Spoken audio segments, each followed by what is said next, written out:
Hollywood universe पेश करता है द लेज। कहानी की शुरुआत में देखते हैं कैली और सोफी को, जो माउंटेन डीलो में आई है रॉक क्लाइंबिंग के लिए। वो दोनों क्लाइंबिंग के लिए काफ़ी एक्साइटेड थी। तभी उनके सामने वाले केबिन में 4 लड़के आ गए और वो भी क्लाइंबिंग करने के लिए आए थे। उनमें है जॉश, रेन, जैक और टेलर।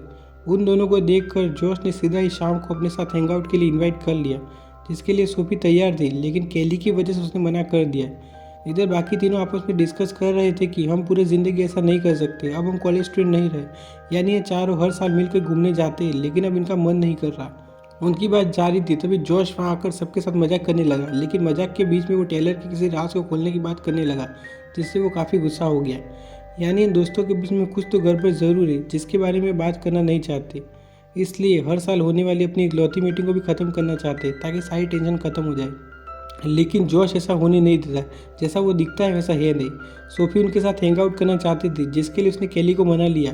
रात में चिल करते हुए केली उन्हें बताती है कि कल ये दोनों सामने से पहाड़ पर चढ़ाई करने वाली है, जिसे सुनकर लड़के हैरान हो गए, क्योंकि उसकी ऊंचाई है 10,000 फीट। ये खुद ट्रेल का यूज़ करके ऊपर तक चढ़ेंगे, क्योंकि इन्हें मरने का कोई शौक नहीं। रेनस केली से उसकी कहानी पूछ रहा था, जो कुछ खास अच्छी नहीं थी, इसलिए वो वापस जाने लगी। तभी जोश ने उसका हाथ पकड़ लिया और यहाँ पर इसका असली रूप धीरे धीरे सामने आ रहा है। उसका हाथ छोड़ाकर केली अपने केबिन में जाकर अपने बॉयफ्रेंड लोका की वीडियो देखकर रो रही थी, जो कि एक क्लाइंबर था और इसका टीचर भी। यह वीडियो लोका ने इसमें डाली थी, लेकिन फिलहाल वो भी इसके साथ नहीं है। यही वजह है कि यह कुछ भी इंजॉय नहीं कर पा रही। बाहर जॉश ने सोफी से साथ में क्लाइंबिंग करने के लिए पूछा, पर सोफी ने उसका मजाक उड़ा दिया, जो बात उसे पसंद नहीं आई। कुछ देर बाद वो दोनों रोमांस में लग गए, लेकिन जॉश की ऑलरेडी एक गर्लफ्रेंड है, जिससे उसकी शादी होने वाली है। इसलिए सोफी के साइड में जाने पर वो तीनों उसे समझा रहे थे, लेकिन जॉश को कोई मतलब नहीं था। उन्हें सोने के लिए कहकर जंगल में जाकर सोफी के साथ जबरदस्ती करने लगा, इसलिए सोफी ने भी उसका फेस स्केच कर दिया। ये अपनी बेइज्जती का बदला ले रहा है। उनकी आवाज़ सुनकर वो तीनों जाकर देखते हैं कि जॉश सोफी का रेप करने की कोशिश कर रहा होता है, लेकिन सही टाइम पर रेनस ने आकर उसे रोक लिया। सोफी डर कर वहाँ से भाग गई, लेकिन चारों को डर था कि कहीं वो पुलिस को ना बुला दे, इसलिए वो सभी उसके पीछे चल दिए, लेकिन सोफी रुकने को तैयार नहीं थी। इसी तरह भागते हुए वो पहुंच गई एक डेड एंड तक, जहाँ पर उन चारों ने उसे घेर लिया। टेलर के रोकने पर सोफी ने उसके हाथ को बाइट कर लिया और उसकी चीख से केली की आँख खुल गई, इसलिए वो भी जंगल की ओर चल दी। सोफी को शांत करने के लिए जॉश ने उसे पंच कर दिया, जिससे उसका पैर स्लिप हो गया और नीचे गिरने से उसकी हालत बुरी हो गई। यानी अब तो यह और भी ज़्यादा बुरी तरह से फंस गई। अधमरी हालत में वो उनसे हेल्प मांग रही थी, लेकिन जो सीधा ही मना कर देता है, जिससे रेनस हैरान था। उसके फ़ोन मांगने पर टेलर नहीं देता है, यानी वो भी जोश से सहमत है। और यह बात रेनस को समझ नहीं आ रही, लेकिन मैं आपको समझा देता हूँ। सोफी के नाखूनों में जॉश की स्किन है और दांतों पे लगा है टेलर का खून। अगर ये इसकी हेल्प करेंगे तो बड़े आराम से इन दोनों का डीएनए पुलिस को मिल जाएगा और फिर रेप अटेम्प्ट के चक्कर में ये जाएंगे जेल। इसलिए इसकी हेल्प नहीं कर रहे, बल्कि इनका प्लान कुछ और ही है। इनकी वजह से एक निर्दोष तड़प रही है, जो कि उनकी छोटी सी हेल्प से बच जाएगी, लेकिन उनमें जरा सी भी इंसानियत नहीं है। यहाँ पर हम जान पाए कि सालों पहले भी इनसे एक मर्डर हुआ था, जिसके लिए आज तक ये पकड़े नहीं गए, और यही वो राज है जो इन चैन से जीने नहीं देता। उसी की वजह से ये चारों लिंक है। जोश के मुताबिक तब भी पकड़े नहीं गए थे और आज भी पकड़े नहीं जाएंगे, क्योंकि अब यह सोफी को जान से मार देंगे और पुलिस को लगेगा कि पहाड़ चढ़ते हुए गिर कर मर गई। रेनस के रोकने के बावजूद भी उसने एक पत्थर से सोफी के मुंह को कुचल डाला, लेकिन वो भी पूरा चालाक था। इसमें भी उसने हिस्सेदारी बांट दी। सभी को एक एक वार करना पड़ेगा, ताकि सभी बराबरी के दोषी बन जाए, लेकिन इसका कोई फायदा नहीं होगा, क्योंकि वहाँ केली पहुँच गई और उन्हें छुप कर रिकॉर्ड करने लगी। तभी उन्होंने सोफी की बॉडी को नीचे फेंक दिया, यानी अब इन्हें भगवान भी नहीं बचा सकता। इनके पूरे प्लान पर पानी फिर चुका है, लेकिन यह सब देखकर केली चिल्ला पड़ी, इसलिए वो भी फंस गई। इसलिए वो सब उसके पीछे चल दिए, और अगर यह पकड़ी गई तो वो इसे भी मार देंगे। रास्ते में उसका कैमरा गिर गया, जिसे लेने के चक्कर में वो उसके काफ़ी करीब पहुंच गई, इसलिए मौका पाकर वो छुप गई और यह प्लान काम कर गया। अब वो उसे अलग अलग होकर ढूंढने में लग गई। उनके वहाँ से जाते ही वो केबिन तक पहुँच गई। तभी रेनस भी वहाँ आ गया, लेकिन उसने उसे जाने दिया, जबकि कैमरे में वो भी कैद है। इसे साफ पता चलता है कि वो उनके जैसा नहीं है। अब केली तो केबिन में चली गई अपना सामान उठाने। तभी जोश वहाँ आ गया और वो समझ गया कि रेनस ने उसे जानबूझकर जाने दिया। अपना बैग लेकर केली ने पहाड़ तक पहुंचकर सीधी चढ़ाई शुरू कर दी, क्योंकि उसके पास कोई और ऑप्शन नहीं है। वो जानते हैं कि यह सभी सीधी चढ़ाई नहीं कर सकते, लेकिन टेलर पूरी फॉर्म में था, इसलिए वो पीछे पीछे चढ़ने लगा। जल्दी से चढ़ाई करके उसने केली तक पहुंचकर उसका कैमरा साइड में गिरवा दिया। किस्मत से बैग का सामान गिरने से उसकी पकड़ ढीली हो गई, इसलिए वो भी गिर कर लटक गया। यहाँ पर केली का जरूरी सामान गिर गया, जिस वजह से यह चढ़ाई और भी ज्यादा मुश्किल हो गई। कैमरा लेकर केली आगे बढ़ गई, पर हिम्मत करके टेलर एक बार फिर से उस तक पहुंच गया। केली ने लात मारकर उसे नीचे गिरा दिया, जिस वजह से उसकी टांग टूट गई। उसे वापस केबिन में ले आए, जिसका फायदा उठाकर केली ने थोड़ा आराम कर लिया और अपने शूज पहन लिए, क्योंकि यह सफर आसान नहीं होगा। उधर जोश ने विस्की के साथ टेलर को कई सारी पेन किलर खिला दी और वो कहता है कि अगर हम 24 घंटे में ना आए तो हेल्प बुला लेना। वो अपने गियर लेकर वापस पहाड़ तक पहुंच गए, क्योंकि अभी इन्हें कुछ तो करना होगा। उन्होंने डिसाइड किया कि नॉर्मल रास्ते के जरिए कम टाइम में केली से ऊपर पहुंच जाएंगे और तब वो फंस जाएगी। लेकिन जोश के ग्लव्स केबिन में रह गए थे, इसलिए वो उसे लेने चला गया। अब अगर आपने ऐसी और भी मूवीज देखी होगी तो आप समझ गए होंगे कि वो ग्लव्स लेने नहीं गया, बल्कि वो गया टेलर को जान से मारने, ताकि कोई हेल्प ना आए। उसके जाने पर रेनस जैक को कहता है कि हम पुलिस को सब कुछ बता देंगे। जब हमने उसे फेंका तो वो पहले से डेड थी, इसमें हमारा कोई दोष नहीं है। लेकिन जैक को यह मंजूर नहीं था, क्योंकि स्कूल टाइम से जोश के इसके ऊपर कई एहसान थे। यहाँ पर हम जान पाए कि स्कूल टाइम में जोश ने एक लड़के को मार मार कर अपाहिज बना दिया था, यानी क्राइम इनकी जिंदगी में पहले से चल रहा है, इसलिए इन्हें ज्यादा कुछ फर्क नहीं पड़ता। खैर, जोश को गए हुए काफी समय हो गया था, इसलिए जैक भी केबिन तक पहुंच गया, लेकिन वो उसे केबिन के बाहर ही मिल गया।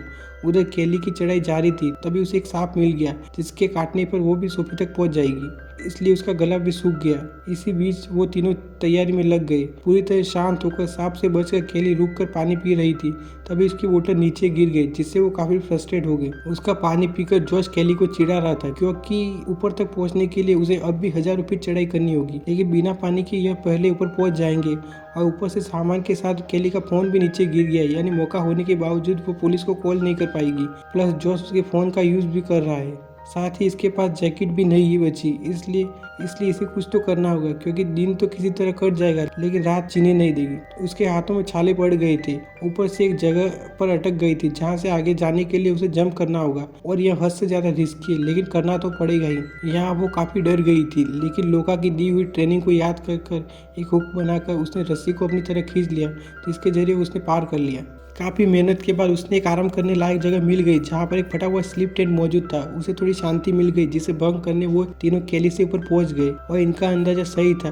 नॉर्मल रास्ते ने सच में केली से ऊपर पहुंचा दिया, इसलिए अब तो वो पूरी तरह फंस गई, ना ऊपर जा सकती है ना नीचे, इसलिए उसे लेज पर ही सर्वाइव करना होगा। एक रस्सी लटकाकर जोश कैमरे के बदले उसे हेल्प ऑफर कर रहा था, लेकिन केली ने एक नोट के जरिए उसका ऑफर रिजेक्ट कर दिया, जो उसे जरा भी पसंद नहीं आया। अब यही रुककर उसका वेट करेंगे, क्योंकि अब उसे ऊपर आना ही होगा, या फिर ठंड से मर जाएगी। दोनों ही सूरत में इनका काम तो हो जाएगा। केली की फिंगर काफी डैमेज हो गई थी, इसलिए उसने उन्हें टैप कर दिया, लेकिन इससे ज्यादा कोई फर्क नहीं पड़ा। ऊपर रेनस जैक को बता रहा था कि कैमरा देने के बावजूद जोश केली को मार देता, जो ऑफकोर्स केली भी जानती है। खैर, शाम होते ही ठंड काफी बढ़ गई, इसलिए केली टेंट चेक करती है, जिसमें उसे थोड़ा पानी मिल गया, जिससे फिलहाल उसका काम तो चल जाएगा। किसी तरह टेंट को सेट करके वो उसके अंदर चली गई, जिससे उसे थोड़ी राहत मिल गई। वो काफी दुखी होकर लोका को याद कर रही थी। तभी जोश खाने को लेकर उसे चिढ़ा रहा था, ताकि उसकी हिम्मत टूट जाए, लेकिन ऐसा नहीं हुआ। उसके फोन से जोश को पता चल गया कि लोका एक रॉक क्लाइंबर था, लेकिन शायद वो पहाड़ से गिर कर मर गया। उसकी याद में यह यहाँ पर आई है, और फिलहाल यह जिंदगी और मौत के बीच लटक रही। लोका के नाम से वो केली को चिढ़ा रहा था, जिसे इग्नोर कर वो सो गई, लेकिन जोश ऐसा होने नहीं देगा। आधी रात को उसने एक हेवी बैग से उसके टेंट पर हमला बोल दिया, जिससे उसकी पूरी दुनिया हिल गई। वो बैग को उसके टेंट पर बार बार मार रहे थे। टेंट से बाहर गिरने पर वो किसी तरह बैग पर लटक गई, जिसका पता चलते ही जोश ने रस्सी काट दी, लेकिन किस्मत से वो एक बार फिर से बच गई, लेज पर लटक कर। सब कुछ शांत होने पर फिर से टेंट में जाकर लोका के सपनों में खो गई। तभी अचानक कोई उसका टेंट चीरने लगा, और वो था जैक। बैग से काम नहीं बना, इसलिए खुद आ गया। एक चाकू लेकर केली सीधा ही उस पर लटक गई, इसलिए वो जोश को बता रहा था कि तभी केली कहती है कि यह बात पता चलते ही वो रस्सी को काट देगा, जिससे हम दोनों मर जाएंगे। उसे तुम्हारी भी कोई परवाह नहीं है, और यह बात तुम भी जानते हो। फिर भी वो मान नहीं रहा था, इसलिए केली ने चाकू उसके पैर में घुसा दिया, और उसकी चीख सुनकर जैक के साथ उन्होंने केली को भी ऊपर खींच लिया। जोश केली को भी ऊपर खींच रहा था, लेकिन केली ने रस्सी काट दी, जिससे फिर एक बार टेंट पर लटक गई। जोश के हाथ में रह गई उसका नेकलेस, जिसमें है उसकी रिंग। टेंट की हालत खराब थी, इसलिए वो जल्दी से लेज पर चढ़ गई, और तभी वो टेंट टेंट टूट कर नीचे गिर गया, लेकिन केली किसी तरह अपना बैग बचाकर बच गई। ऊपर जैक की खराब हालत की वजह से रेनस जॉश को वापस चलने के लिए कह रहा था, क्योंकि उसके मुताबिक वैसे भी केली ऊपर नहीं आ पाएगी, जिससे जैक भी सहमत था। इसलिए जॉश मान गया। वो अपनी गर्लफ्रेंड एमी को कॉल कर देगा, जिससे हेल्प आ जाएगी, लेकिन जैक को ऐसा नहीं लगता। जॉश के सोते ही वो रेनस को बताता है कि मेरे मरने से पहले तुम मुझे नीचे ले जाना, क्योंकि कोई हेल्प आने वाली नहीं है। जॉश की अपनी गर्लफ्रेंड एमी से नहीं बनती। 6 महीने से दोनों के बीच में बात नहीं हुई, क्योंकि जॉश चीट करते हुए पकड़ा गया था। उसे यह भी शक है कि उसने वापस जाकर टेलर को मार दिया, साथ ही वो उन्हें भी नहीं छोड़ेगा, और यह तो हमें पता ही है। वो उसे जॉश की घड़ी से सिग्नल भेजने को कह रहा था, जिसका ट्राई करते ही जॉश ने उन्हें पकड़ लिया, क्योंकि वो इनकी सारी बात सुन रहा था। उसके मुताबिक एमी लॉयल नहीं थी, जबकि चीट करते हुए पकड़ा यह गया था। यहाँ उसने यह भी रिवील कर दिया कि यह सालों से जैक की गर्लफ्रेंड के साथ मिलकर इसे धोखा दे रहे थे, जिसके बारे में जैक को आज तक पता नहीं चला। रेनस भी यह बात जानता था, और यह सुनकर जैक काफी गुस्सा हो गया, लेकिन वो भी कुछ नहीं कर सकता था। फिलहाल उनका मेन फोकस केली है, जो ठंड से भी कांप रही है। तभी जॉश उसे ढेर सारा पैसा ऑफर करता है, लेकिन वो एक शब्द भी नहीं बोलती, इसलिए वो तीनों आराम से सो गए। आधी रात को जैक टॉयलेट के लिए उठ गया, तभी जॉश ने हथौड़े से उस पर वार कर दिया, और एक हथौड़ा उसके सिर में घुसाकर उसे नीचे फेंक दिया, जिसे देखकर केली भी काफी डर गई।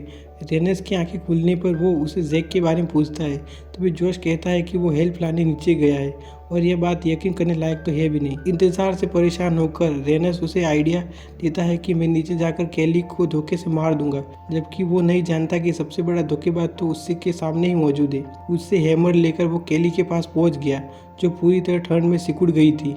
उससे सोफी की मौत का सच बताकर वो कहता है कि जैक जल्दी से हेल्प लेकर आ जाएगा, लेकिन केली उसे बताती है कि जॉश ने उसे मार कर नीचे फेंक दिया, और यह सुनते ही उसके होश उड़ गए।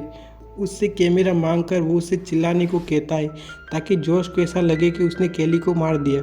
उसके चिल्लाने के बाद रेनस जॉश को ऊपर खींचने के लिए कहता है, लेकिन वो काफ़ी देर लगा रहा था। आखिर में उसने किसी तरह उसे ऊपर खींच लिया। वो जल्दी से कैमरा देखता है, लेकिन उसमें मेमोरी कार्ड नहीं था, यानी केली ने इनको पागल बना दिया। रेनस टेलर को कॉल लगाता है, लेकिन वो फ़ोन जॉश की जेब में बज रहा था, यानी जैक की बात सही थी। उसने टेलर को पहले ही मार के ठिकाने लगा दिया था। यहाँ रेनस जॉश से भिड़ गया, लेकिन उसने बड़ी आराम से रेनस को काबू कर लिया और उसकी बॉडी पर केरोसिन छिड़क कर उसे आग लगाकर उसे लटका दिया, जिससे वो भी मर गया। इन सब से केली काफ़ी डर गई, और वो समझ गई कि यहाँ पर काम नहीं चलेगा। यहाँ पर उसे याद आ रहा था कि कैसे लोका क्लाइंबिंग के लिए यहाँ पर लाया था, क्योंकि वो इसे प्रपोज करने वाला था। इससे पहले वो बोल पाता, फिसलने की वजह से गिरकर मर गया। यही हुआ था पिछले साल, एग्जिट इसी दिन, इसलिए यह वापस यहाँ पर आई। और फिलहाल लोका वाली रिंग है जॉश के पास। यहाँ उसकी आवाज़ केली को सुसाइड करने के लिए कह रही थी, लेकिन उसने किसी तरह खुद को संभाल लिया। खैर, इसका टाइम खत्म हो गया, क्योंकि जॉश खुद अब नीचे आ रहा है। यह सुनते ही उसने चाकू उठाकर पोजीशन बदल दी। तभी एक सांप वहां पहुंच गया, जिसे देखकर उसकी हालत खराब हो गई। जॉश पूरी सिक्योरिटी के साथ नीचे आ गया। तभी केली ने उस पर हमला बोल दिया, लेकिन उससे कुछ बात नहीं बनी। वही उल्टा उसे मारने लगा। तभी किसी तरह केली का वार कामयाब हो गया, जिससे वो संभल गई। झूलते हुए जॉश ने कई वार कर दिए, जिससे उसका पैर इंजर्ड हो गया। अब मेमोरी कार्ड के बदले जॉश उसे रिंग ऑफर कर रहा था, जो उसके लिए काफ़ी कीमती थे, इसलिए आखिर में वो मान गए। उसने जॉश को होल दिखा दिया जिसमें उसने कार्ड छिपाया है। जॉश जल्दी से उसमें हाथ डालता है, और हाथ डालते ही सांप ने उसे काट दिया। ताकत से कोई काम नहीं बन रहा था, लेकिन दिमाग से बन गया। इस बात से गुस्सा होकर वो बुरी तरह केली को मारने लगा, लेकिन मौका मिलते ही केली ने हमला करके रस्सी काट दी, जिससे वो लटक गया। जो अभी तक हेल्प ऑफर कर रहा था, उल्टा उसे हेल्प की ज़रूरत पड़ गई। अब तक केली नीचे थी और यह ऊपर, लेकिन अब देखो वो नीचे है और यह ऊपर। कुछ देर में उसका हाथ छूट गया और नीचे गिरकर उसकी जान चली गई। इस तरह केली ने अपनी जान बचा ली। इसी के साथ यह कहानी यहीं पर ख़त्म होती है। ऐसी और भी इंटरेस्टिंग कहानियों के लिए हमारे चैनल को सब्सक्राइब करें प्लीज़।